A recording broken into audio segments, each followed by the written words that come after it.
I greet you. As I promised, today we will deal with the Sermon on the Mount. Imagine a world where power is everything and shapes every part of life. Where the rich rule, where soldiers make the law, where the stronger always wins. The Roman Empire ruled the Mediterranean.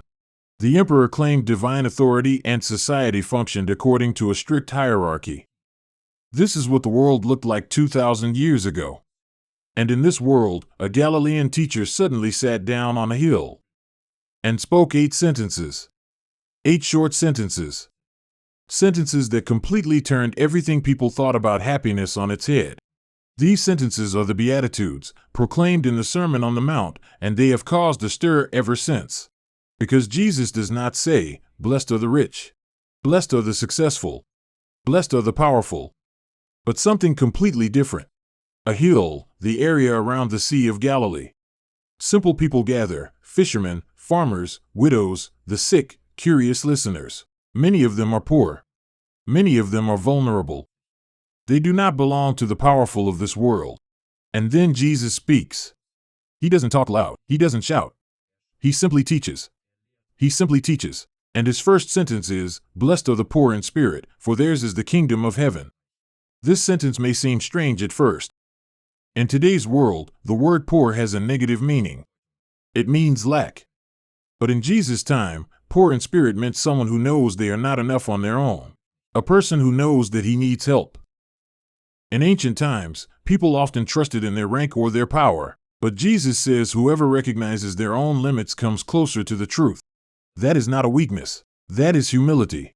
True wisdom doesn't begin when we know everything. It begins when we realize we don't know everything. Blessed are those who mourn, for they will be comforted. This is perhaps one of the strangest sentences. How can someone who mourns be happy? The world today says, "Don't show your pain. Always be strong. Always smile." But Jesus says something deeper. Happy is the one who can mourn. Whoever does not harden his heart, who does not become indifferent, who cries, still feels.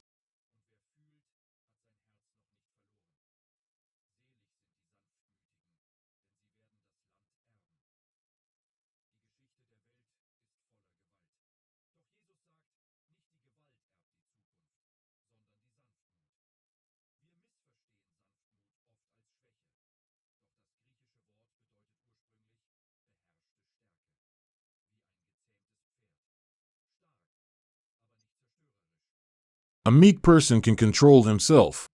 He does not rule out of fear. True power is power over ourselves. Blessed are those who hunger and thirst for righteousness, for they will be satisfied. Hunger is a strong instinct. Jesus does not speak of superficial interest, but of passion. A hunger for truth. Of those who cannot live peacefully in a lie. In ancient times, truth meant justice. When we look around today, we see that people still hunger for it. This hunger has driven major upheavals throughout the course of history. Blessed are the merciful, for they will obtain mercy. It means that someone does not abuse their power.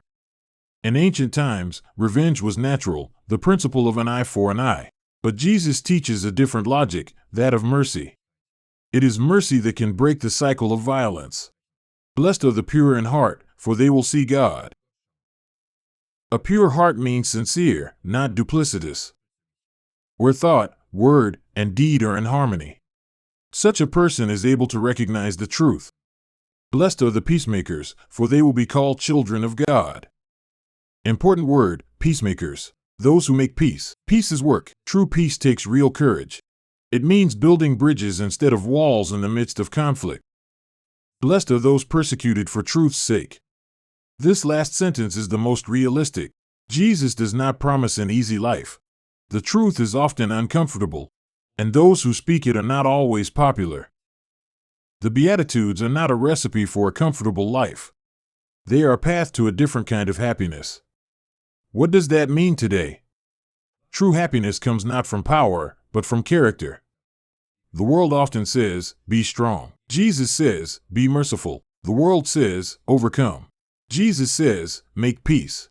In the Sermon on the Mount, Jesus shows a new order of values where humility, strength, and peace are the greatest victory. This teaching is timeless. It is about humanity, and it sounds the same today as it did 2,000 years ago.